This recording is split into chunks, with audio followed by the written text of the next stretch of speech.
Hello everyone, welcome back. This is The Average Gamer, and today, by popular request, because of my last video, I'm going to showcase a deck using 2 of the new cards, and it's something I'm probably going to do for the next few videos, playing the new cards in different decks.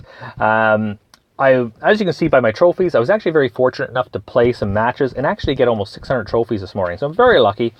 I've had good success with this deck. I only lost once, which was nice. And because of some of the weaknesses in the deck, I think I could have won it, but who knows. I'm going to be showing replays because me getting live matches is hit and miss, and I really don't want to be cutting out dead air and wait times. So I'm going to show 3 matches, 2 wins and a loss with this deck. So we're going to get into the deck quickly because I don't want to make this video too long. Basically, as you can see here, this is it. And I'm just basically going to go over the the weaknesses of this deck and changes I would suggest.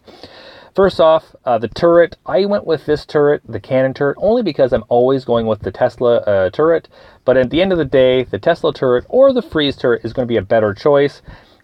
With so much swarm units and big pushes coming down with multiple units, the Tesla or the freeze turret is just invaluable. However, because I've got the Chirobot, the freeze turret is kind of redundant. So another turret I could recommend is the Gatling turret. It is actually a pretty good turret as well. So those are some of the options you can go with. The special, again, I would probably go with Tesla Explosion. I'm just finding the heal is too expensive. I think it'd be better if it was 4. Trying to get off a 5 cost energy can be tough because it is very situational, and it's one of those kind of, well, I guess all the specials are. I don't know. I just feel the heal spell just is a bit too costly, but who knows. We'll kind of see where that goes, and maybe I just haven't used it enough, so we'll see. So with the deck is solid itself.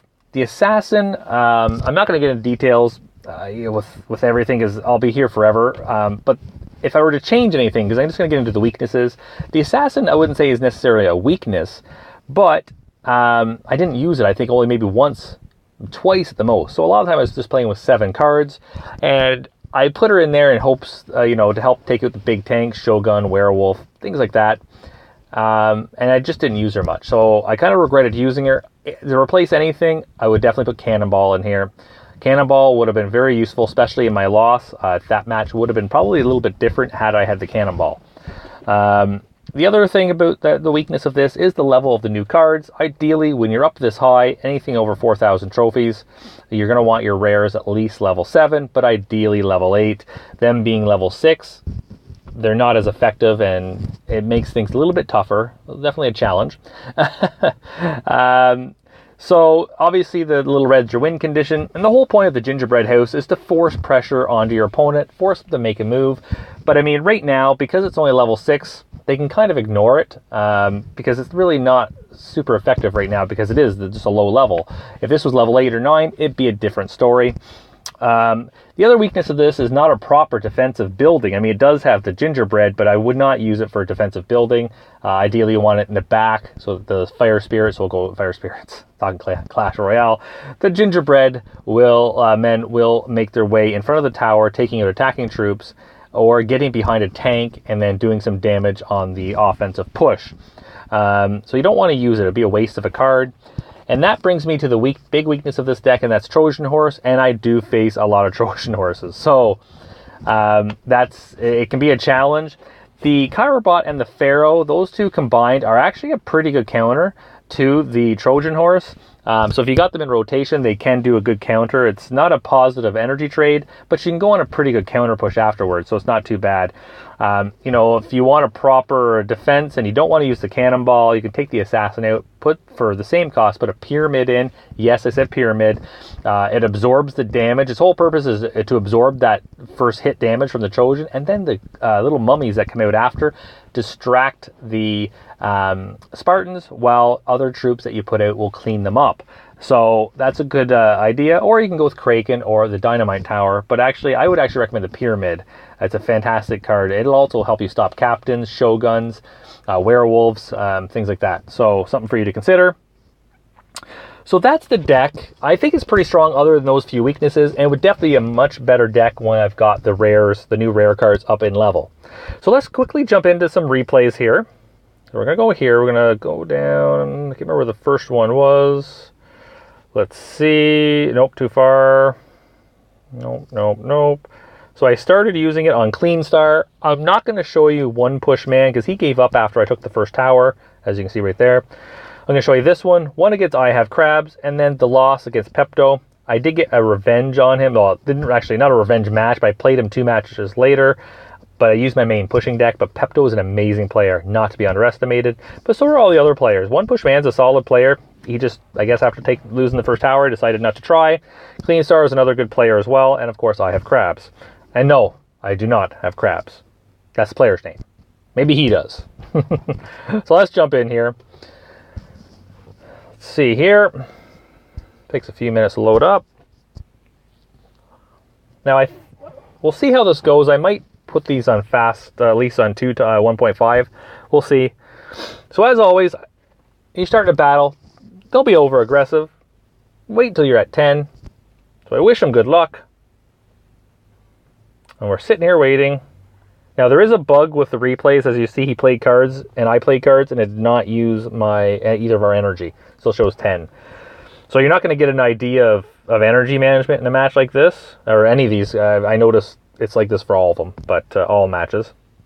So yeah, so he comes in with the Dracula, and of course puts in his Chirobot as in behind to help with the counter push, but I easily counter it with mine. Now this is of course a Trojan deck, and as you see, he caught me off guard, and I was going down on the other lane.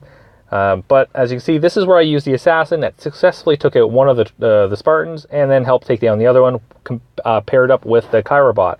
But because of that overcommitment on his part, he loses the first tower.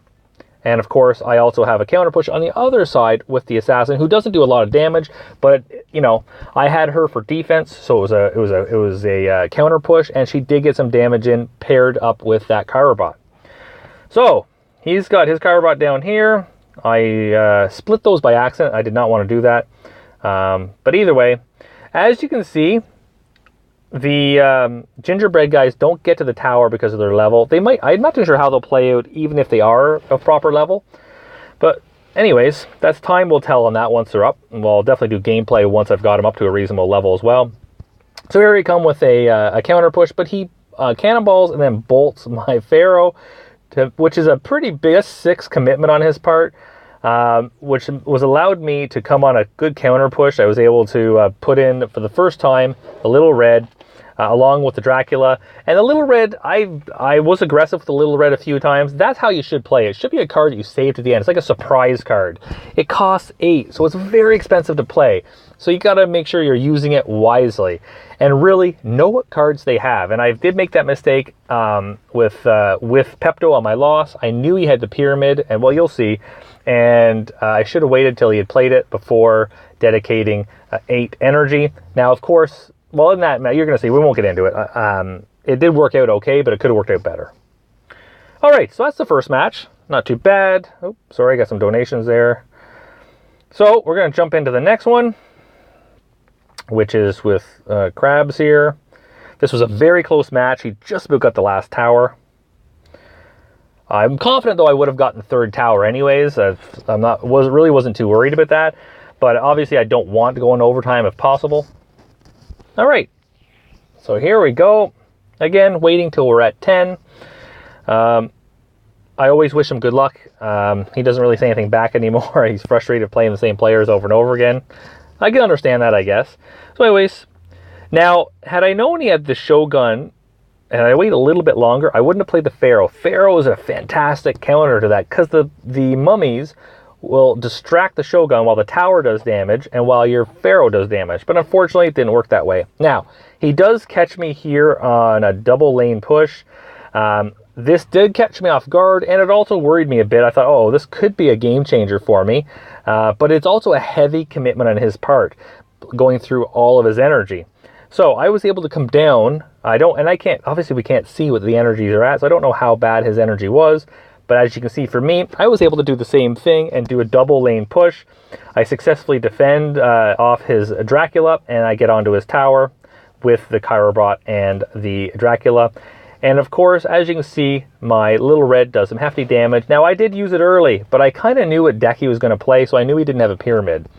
So I was able to, once I got these 2 pushes done, I was actually quite happy and felt a little bit more comfortable, because now I've got 2 of his towers under 1,000, and I'm pretty confident of my ability to get those towers, especially with this deck and having Little Red in it.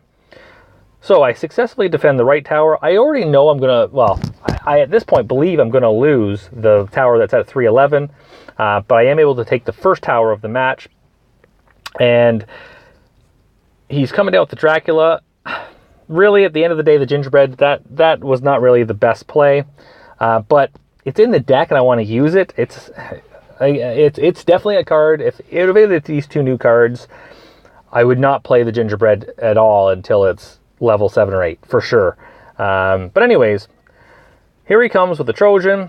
This is going to show a good defense here. You know, we got the Pharaoh, as I said. See how good of a defense it is, paired up with the Pistoliers, as I mentioned, for cleanup. But he froze everything, so that helped us push a lot. As you can see, he's down to 715. But I was able to stop without a building. I was able to stop him from connecting to the building and doing the damage. And as you can see, because of that, his push, because he put that the Shogun down, I knew he was going to be low on energy, and I put down Little Red right in the pocket to help take the tower, and I was successful at doing so. Again, that is key. As you can see, I'm very comfortable at the fact that I could have taken that tower. I got it pretty low, but here is another prime example of taking out the Trojan horse without having any defensive building. The Chirobot plus the Pistoliers cleaned it up along with the tower, but he still took it with Moby Dick. But I was confident. He just burned 6 energy, so I was like, yeah, he's not going to get the other tower. He was close to getting it. 1 more, maybe 2 more swipes from the Dracula, and it was down. But again, I had his tower down, his main tower down over half, and I was confident if that went into overtime, I would have taken the game. So we're going to get into the loss now against Pepto. Pepto is a solid player. All these are solid players. No, not saying anything negative about any of them. So yeah, let's get into this. Sorry, it's really hot here, guys. I don't have the AC running, creates a lot of background noise, so I can't run it right now, and it's, for this time of year, is scorching hot. All right, jumping into the last one against Pepto, my loss. I made mistakes on this, but this is the one where Cannonball would have been the best choice over Assassin. As you can see, I've used Assassin once, I think. So it's maybe twice. I didn't even keep track. So what I like about Pepto is he plays, you know, off-meta decks. He got some meta cards in them, but he doesn't play, you know, build a deck of all meta cards and like the same thing over and over again. He plays unique decks, and I like it. Uniqueness is good. All right, so we're going to come in. What caused me a lot of problems in this deck was his level 9 Quartermaster. That was definitely not a fun card to deal with. But as you can see how those little Gingerbread help out with the pushes?